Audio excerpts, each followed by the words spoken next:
समास के बारे में चर्चा करेंगे। समास शब्द की अगर बात करें तो समास शब्द का अर्थ होता है संक्षिप्तीकरण। समास शब्द का अर्थ क्या होगा? संक्षिप्तीकरण। संक्षिप्तीकरण समझ गए क्या? किसी भी चीज को संक्षिप्त करना या संक्षेप में बताना क्या कहलाता है? समास कहलाता है। ठीक है ना। इसका विलोम होगा व्यास। विलोम क्या होता है? व्यास। व्यास का अर्थ होता है विस्तृत करना, फैलाना। कुछ समझे क्या? समास क्या काम करता है? समास संक्षिप्तीकरण करता है। परिभाषा लिखो। परस्पर संबंध बताने वाले, परस्पर संबंध बताने वाले पदों का, परस्पर संबंध बताने वाले पदों का लोप करके पास पास लाकर बनाए गए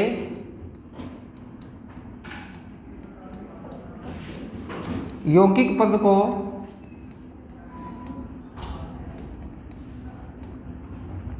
समास कहते हैं।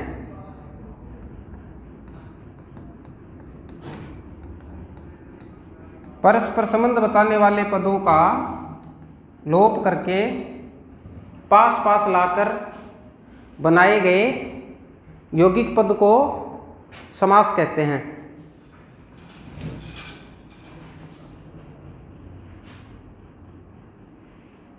अब देखो समास में मेल होता है। समास में क्या होता है? मेल। किसका मेल होगा? कभी भी शब्दों का मेल नहीं होगा। मैंने यह शब्दों को काम में भी नहीं लिया है। मेल किसका होगा? पदों का। विशेष ध्यान देना है किसी भी चीज पर। देखो मेल संधि में भी होता है। संधि में किसका मेल होता है? वर्णों का। और समास में किसका मेल होता है? हाँ, अब हम दोनों में ही ऐसे कह देते हैं शब्दों का मेल होगा। न तो समास में शब्दों का मेल होगा, न संधि में शब्दों का मेल होगा। संधि में वर्णों का मेल होगा और समास में पदों का मेल होगा। ठीक है। पद किसे कहते हैं पता है क्या?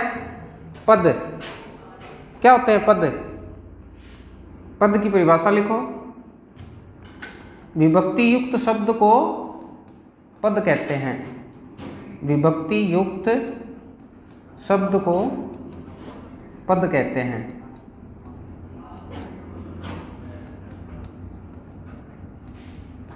विभक्तियां 8 होती है।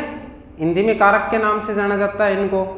कर्ता ने कर्म को कर्ण से संप्रदान के लिए, अपादान से संबंध काके की, रारेली अधिकरण में पर संबोधन हे ऐ अरे ओ। किसी भी शब्द की अगर विभक्ति लग जाए तो वो क्या बन जाता है? पद बन जाता है। या ऐसे कह सकते हैं कि किसी भी शब्द को अगर हम वाक्य में प्रयुक्त कर लें, कहाँ प्रयुक्त कर लें? वाक्य में, तो फिर वो साधारण शब्द नहीं रहता, वो एक विशेष शब्द हो जाता है। और उस विशेष शब्द को ही क्या कहते हैं? पद कहते हैं। समास में मेल किसका होगा? पदों का मेल होगा। अब कितने पदों का मेल होगा? 2 पदों का मेल होगा। ये लिखेंगे आगे बात। परस्पर संबंध बताने वाले पदों का क्या करेंगे? लोप करेंगे। दूसरी प्रक्रिया इसमें क्या होगी? लोप। संबंध बताने वाले पदों का लोप करेंगे और फिर जो 2 पद बचेंगे उनको पास पास ला करके एक कर देंगे। एक कर देंगे तो पद कैसा बनेगा? यौगिक पद बनेगा। यौगिक क्या होता है? 2 या 2 से अधिक शब्दों के योग से बना शब्द क्या कहलाता है?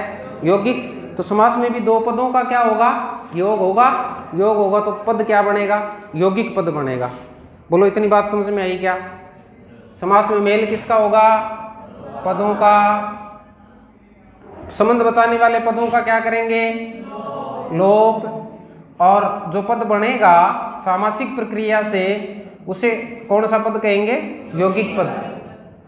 अब देखो समास में 2 पद होते हैं। लिखो समास में 2 पद होते हैं।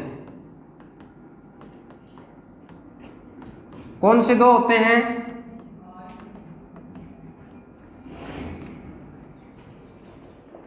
एक तो होता है प्रथम पद और एक होता है द्वितीय पद। प्रथम और द्वितीय। प्रथम को पूर्व पद कहेंगे और द्वितीय को उत्तर पद कहेंगे। पहला दूसरा भी कह सकते हो, पहला पद दूसरा पद। अंग्रेजी भी बोल सकते हो, फर्स्ट पद और सेकंड पद। सही नाम क्या रहेगा? पूर्व पद और उत्तर पद। पूर्व पद उत्तर पद। कितने पद होंगे? दो। दो कौन से? पूर्व पद और उत्तर पद। अगली बात लिखो, समास युक्त पद को, समास युक्त पद को सामासिक, सामासिक या समस्त, सामासिक या समस्त पद कहते हैं। समास युक्त पद को क्या कहेंगे? सामासिक पद या समस्त पद। यानी जिस पद में समास है, जिस पद में समास है उसे क्या कहेंगे? सामासिक पद कहेंगे या समस्त पद कहेंगे। फिर देखो, लोप किए गए, लोप किए गए पदों की पुनर्स्थापना, लोप किए गए पदों की पुनर्स्थापना समास विग्रह कहलाती है।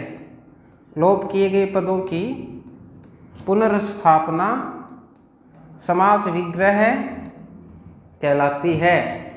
जिन पदों का हमने लोप किया उनको अगर पुनः स्थापित कर दे तो वह प्रक्रिया क्या कहलाएगी? समास विग्रह कहलाएगी। दो बातें हमने लिखी हैं, एक तो सामासिक पद जिसमें समास हो।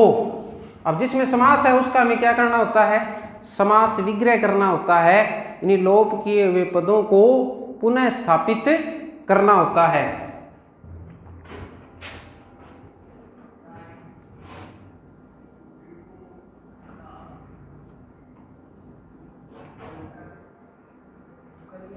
देखो, चक्र है पानी में जिसके, चक्र है पानी में जिसके वह बराबर चक्र पानी। ध्यान से देखना, उदाहरण बता रहा हूं आपको। चक्र है पानी में जिसके वह, तो ये है समास विग्रह। इसको क्या बोलते हैं? समास विग्रह। अब इसमें मुख्य पद दो हैं, एक तो चक्र और दूसरा पानी। चक्र और पानी। अब ये पद क्या कर रहे हैं? ये पद इन दोनों पदों के बीच में संबंध दर्शा रहे हैं। इनका हम क्या कर देंगे? लोप कर देंगे। लोप कर देंगे यानी इनको हटा देंगे। फिर जो दो मुख्य पद बचेंगे उन दोनों को मिला देंगे तो एक पद बनेगा। ये पद क्या कहलाएगा? क्या कहलाएगा? ये सामासिक पद। अभी तो लिखा है ये पद है सामासिक पद, और ये प्रक्रिया क्या कहलाएगी? समास विग्रह। ये प्रक्रिया समास विग्रह कहलाएगी। बात समझ में आई क्या? यानी दो पदों को मिलाना समास, और लोप के पदों को पुनः स्थापित करना समास विग्रह। समास विग्रह में ध्यान क्या रखना है? समास विग्रह में उन्हीं पदों का प्रयोग करना है जो सामासिक पद में हैं। उन्हीं पदों का प्रयोग करना है जो सामासिक पद में हैं। अब देखो, सामासिक पद ये है ना, इसमें दो पद है, एक तो चक्र और एक पानी। पानी क्या होता है? पानी हाथ को कहते हैं। पानी किसे कहते हैं? हाथ को। ये बड़ी मात्रा नहीं है पानी, कभी जल समझ लो आप। कभी बड़ी मात्रा लगाएंगे तो अर्थ क्या होगा? जल, पानी। इसमें छोटी मात्रा है, कुकुपत्री में लिखवाते हैं पानी ग्रहण संस्कार, लिखवाते हैं क्या? पानी ग्रहण संस्कार नहीं लिखवाते, वहां जल ग्रहण थोड़ी है, अथलेवा है वो हैं। पति पत्नी आपस में क्या करते हैं, एक दूसरे का पानी ग्रहण करते हैं, यानी हाथ को ग्रहण करते हैं कि नहीं करते हैं। तो ये पानी क्या है, हाथ। मैं मुख्य बात क्या बताना चाहता हूं आपको कि आप पानी की जगह अगर इसके पर्यायवाची प्रयुक्त करेंगे, जैसे इसका विग्रह ऐसे कर दें, चक्र है हाथ में जिसके, तो सही नहीं माना जाएगा। चक्र है हाथ में, बात तो वही हुई ना, चक्र है हाथ में जिसके। मैं क्या बता रहा हूं, हमें उन्हीं शब्दों का प्रयोग समास विग्रह में करना है जो शब्द सामासिक पद में दिए हुए हैं। बात समझ गए क्या, इनके पर्यायवाची का प्रयोग नहीं करना। तो लोप किए हुए पदों की पुनर्स्थापना समास विग्रह कहलाएगी, और समास युक्त पद को सामासिक या समस्त पद कहेंगे। ओके, एक बात और लिख लो, समास लिखा भी था वैसे शुरू में, समास संक्षिप्तीकरण की प्रक्रिया है। समास संक्षिप्तीकरण की प्रक्रिया है क्या। देखो ये चीजें रटने वाली नहीं है, संक्षिप्तीकरण की प्रक्रिया है या नहीं है। अभी हमने इतना बड़ा वाक्य लिखा, फिर हमने जब समास किया तो एक छोटा सा शब्द बन गया, बना कि नहीं बना। तो इसने संक्षिप्त किया या नहीं किया, संक्षिप्त किया तो समास क्या हो गया, संक्षिप्तीकरण की एक प्रक्रिया होगी।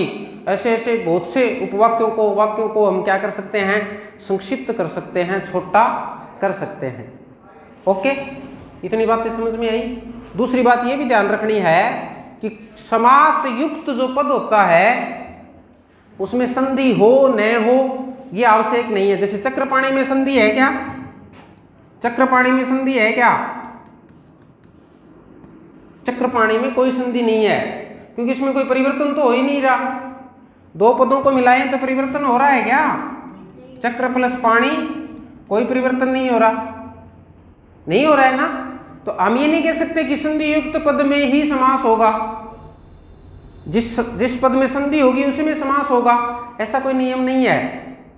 ठीक है ना, इन संधि रहित पदों में भी क्या हो सकता है, समास हो सकता है। हाँ, संधि वाले सभी पदों में समास होगा। जैसे अभी लिखूं मैं, त्रयंबक शब्द क्या है, त्रयंबक, इसमें दो पद हैं। कितने पद हैं, दो, त्रि प्लस अंबक, संधि हुई क्या, त्रि प्लस अंबक। अब यहाँ यण संधि होगी, कौन सी संधि होगी, ई का यह बनेगा तभी तो त्रयंबक शब्द बनेगा ना। संधि कौन सी हुई, यण। फिर समास विग्रह करो, त्रि यानी तीन,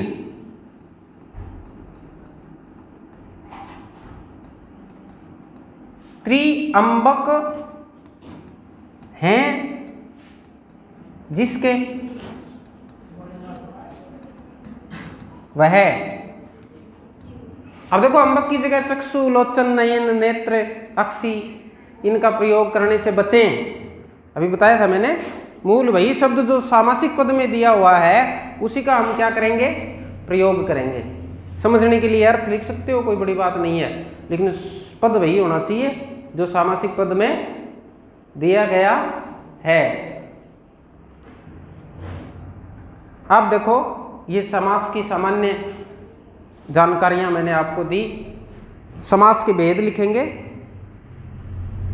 कितने भेद होते हैं, 6। कैसे लिखोगे,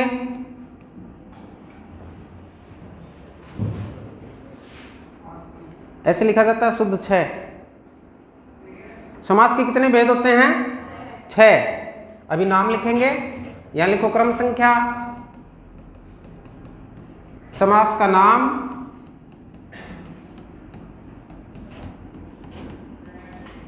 फिर एक चीज आती है इसमें, पद की प्रधानता, पद की प्रधानता, पद की प्रधानता। पहला समास अविभाव, अविभाव में पूर्व पद प्रधान होता है। कौन सा पद प्रधान होगा, पूर्व पद। तत्पुरुष उत्तर पद प्रधान होगा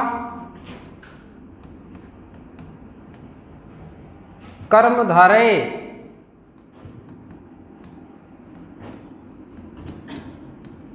उत्तर पद प्रधान होगा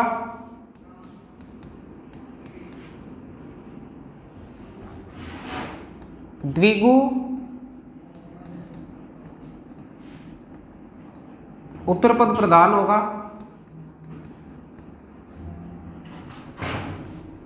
द्वंद्व, द्वंद्व में दोनों पद प्रधान होंगे, द्वंद्व में दोनों पद प्रधान होंगे बहुव्रीहि,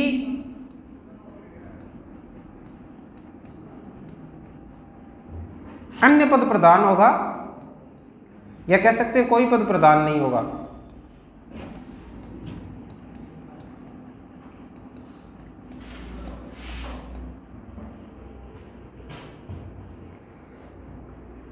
समास के नाम याद रखने हैं, क्रम संख्या आवश्यक नहीं है। ऐसे नहीं कि पहला समास अभिभाव है, दूसरा समास तत्पुरुष है। 6 नाम आपके याद होने चाहिए। क्रम संख्या याद करने के लिए बना सकते हो, कोई आवश्यक नहीं है। अभिभाव, तत्पुरुष, कर्मधारय, द्विगु, द्वंद्व, बहुव्रीहि। पद की प्रधानता याद रखनी है। अभिभाव में पूर्व पद, तत्पुरुष में उत्तर पद, कर्मधारय उत्तर पद, द्विगु उत्तर पद, द्वंद्व दोनों पद, और बहुव्रीहि अन्य पद। क्वेश्चन आ सकता है निम्न में से पूर्व पद प्रधान समास है, तो उत्तर क्या भरेंगे? अव्ययीभाव समास। किस समास में दोनों पद प्रधान होते हैं? द्वंद्व में दोनों पद प्रधान होते हैं। निम्न में से किस समास में उत्तर पद प्रधान नहीं होता? 4 ऑप्शन मिलेंगे, तत्पुरुष, कर्मधारय, द्विगु, द्वंद्व है। द्वंद्व में उत्तर पद प्रधान नहीं होता। तो आपको 2 काम करने हैं, समास के नाम याद करने हैं और किस समास में कौन सा पद प्रधान होगा, ये बात आपको याद रखनी है। ओके, फिर एक बात और सुनो। अब पदों की प्रधानता की अगर बात करें तो एक समास ऐसा है जिसमें पूर्व पद प्रधान होता है। कितने समास पूर्व पद प्रधान है? 1। अब ये तीनों उत्तर पद में आ जाएंगे। तीनों में ही कौन सा पद प्रधान होता है? उत्तर पद प्रधान होता है। और ये दोनों पद प्रधान समास है और ये अन्य पद प्रधान समास है।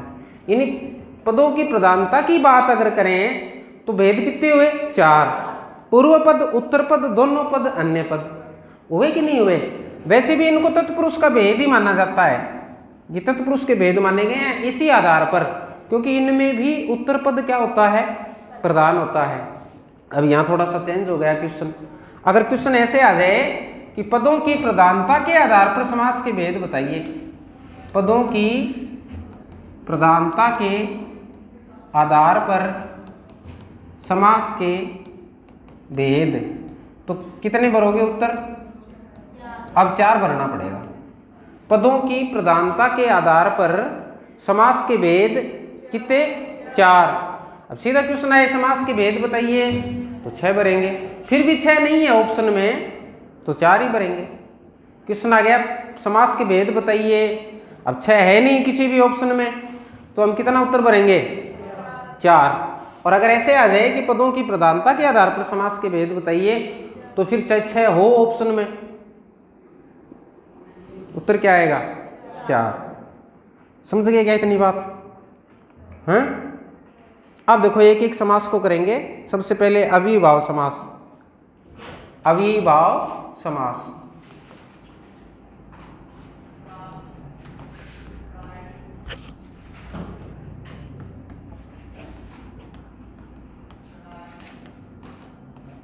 अव्ययीभाव समास। अव्ययीभाव समास में कौन सा पद प्रधान होगा? पूर्व पद प्रधान। पूर्व पद प्राय अव्यय होगा। पूर्व पद प्राय अव्यय होगा। क्या होता है? पूर्व पद प्राय अव्यय होता है। पूरा पद अव्यय की तरह कार्य करता है। पूरा पद अव्यय की तरह कार्य करता है। पूरा पद अव्यय की तरह कार्य करता। तीन बातें आपको ध्यान से देखनी है। पूर्व पद प्रधान होगा। किस समास में पूर्व पद प्रधान होगा? अभिभाव में पूर्व पद प्रधान होगा। पूर्व पद प्राय अव्यय होगा, क्योंकि इसका नाम ही क्या है? अभिभाव है। जिस समास में अव्यय का भाव है वही तो अभिभाव हुआ ना। तो पहला पद क्या होगा? अव्यय होगा, और पूरा का पूरा पद अव्यय की तरह क्या करेगा? कार्य करेगा। अब आपकी एक चीज अगर समझ में आ गई तो ये समास समझ में आ जाएगा। ये जो है ना अव्यय, अव्यय जानते हो क्या हैं? अव्यय दो शब्द हैं इसमें, वे। वे का क्या अर्थ होता है? खर्च होना। होता है कि नहीं होता? वे करना यानी खर्च करना। वे न वे इति अव्यय। जो खर्च न हो वो क्या होता है? अव्यय होता है। शब्द भी खर्च होते हैं क्या?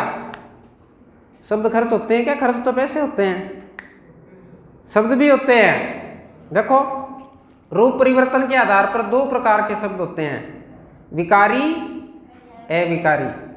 विकारी और अविकारी।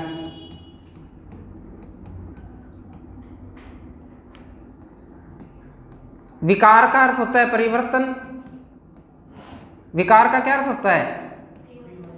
विकार आना यानी परिवर्तन आना। अविकारी क्या होगा? जिसमें परिवर्तन आ जाए। जिसमें परिवर्तन आ जाए वो तो होगा विकारी, और जिसमें परिवर्तन न आए वो क्या होगा? अविकारी। जिसमें परिवर्तन आ जाए वो तो विकारी होगा, और जिसमें परिवर्तन न आए वो क्या होगा? अविकारी। अब परिवर्तन कैसे आएगा?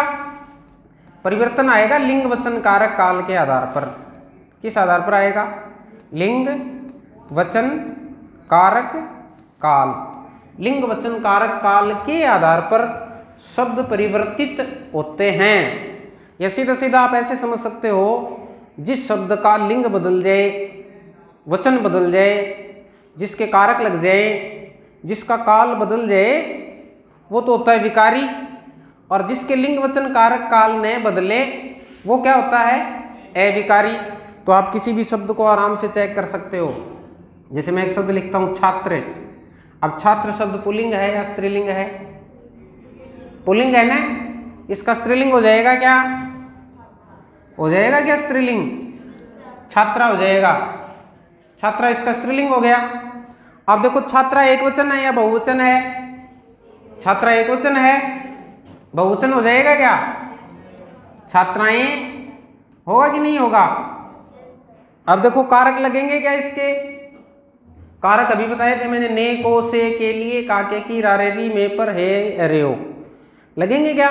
छात्रा ने, छात्रा को, छात्रा से, छात्रा के लिए, छात्रा पर, है छात्रा। लगेंगे कारक। काल इसके नहीं लगेंगे, क्योंकि ये संज्ञा पद है। छात्र छात्रा कैसा पद है? संज्ञा पद है, और संज्ञा के काल नहीं लगते। काल किसके लगेंगे? काल क्रिया के लगेंगे। काल केवल किसके लगते हैं? क्रिया के। ये काल नहीं लगेगा इसके। अब आप ये बताओ कि ये जो छात्र शब्द है, इसने रूप बदला या नहीं बदला?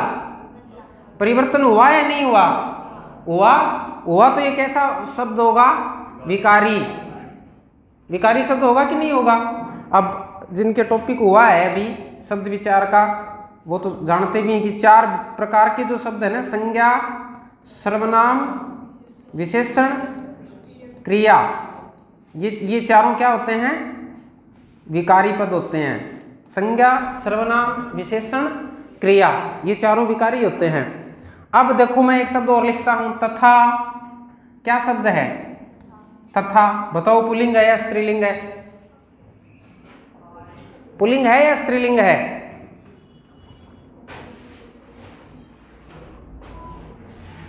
इस पर लिंग का कोई प्रभाव नहीं पड़ता। ऐसा तो नहीं है कि लड़कियों के साथ लगाएंगे तो तथी। लगाते हो क्या कभी? दो लड़कों के नाम के बीच में लगाएं तो तथा, और लड़कियों के बीच में लगाएं तो तथी। करते हो इसका तथी, बहुवचन करते हो तथों, ऐसे करते हो क्या? या तथा ने तथा को, तथा से, तथा के लिए, हे तथा, करते हो ऐसे? करते हो क्या? कभी देखा है? कभी किताबों में कहीं देखा है क्या? नहीं देखा? या फिर अथवा शब्द ले लो, कभी अथवी करते हो क्या? अथवी, अथमो, अथवा ने, नहीं करते ना। इसका मतलब क्या हुआ? इसका मतलब ये हुआ कि इस पर लिंग वचन कारक काल का कोई प्रभाव नहीं है। नहीं है तो ये कैसा शब्द हुआ? अविकारी हुआ। अब तो बात समझ में आई क्या? जो लिंग वचन कारक काल के आधार पर परिवर्तित हो जाए वो तो होता है विकारी, और जो परिवर्तित नहीं हो वो क्या होता है? अविकारी। अविकारी को ही अव्यय कहते हैं। अविकारी को ही क्या कहते हैं? अव्यय। क्योंकि ये बदलता ही नहीं, खर्च ही नहीं होता। खर्च होगा वो तो बदलेगा, बदलेगा या नहीं बदलेगा? आपने 500 का नोट खर्च किया तो वैसा ही रहेगा क्या? वैसा ही रहेगा। 500 में से 200-300 खर्च कर दिए तो वही नोट आएगा क्या? वैसा ही आएगा क्या? बदलेगा ना रूप। तो ये रूप बदलते हैं और ये रूप नहीं बदलते। अब इसमें क्या क्या आएगा? यथा आएगा, तथा आएगा, किंतु आएगा, परंतु आएगा, भर आएगा, अपितु आएगा, अतः, यद्यपि, क्योंकि, आज, कल, परसों, अब, कब, तब, जब, ये सारे शब्द क्या होते हैं? अविकारी होते हैं। सभी उपसर्ग भी अविकारी होते हैं। सभी उपसर्ग क्या होते हैं? अविकारी। ध्यान रखना, सभी उपसर्ग अविकारी होते हैं। इसलिए बता रहा हूं कि फिर पहला पद इसमें कोई उपसर्ग भी मिल सकता है। उपसर्ग जानेंगे क्या? किसी भी शब्द से पहले जुड़ने वाला शब्दांश क्या कहलाता है? उपसर्ग कहलाता है। जैसे इंसा से पहले प्रति जोड़ दिया तो शब्द क्या बना? प्रति इंसा। तो प्रति क्या हुआ? उपसर्ग हुआ। उपकार में उप क्या हुआ? उपसर्ग। तो ये सारे शब्द इसी समास में आएंगे। पहला पद कोई उपसर्ग भी हो सकता है, क्योंकि सारे उपसर्ग क्या होते हैं? अव्यय होते हैं। अविभाव समास में पहला पद प्रधान होगा, पहला पद अव्यय होगा, पूरा पद अव्यय की तरह कार्य करेगा। यानी जो पद बनेगा उसके भी लिंग वचन कारक काल नहीं लगेंगे, या उनके आधार पर उसमें परिवर्तन नहीं आएगा।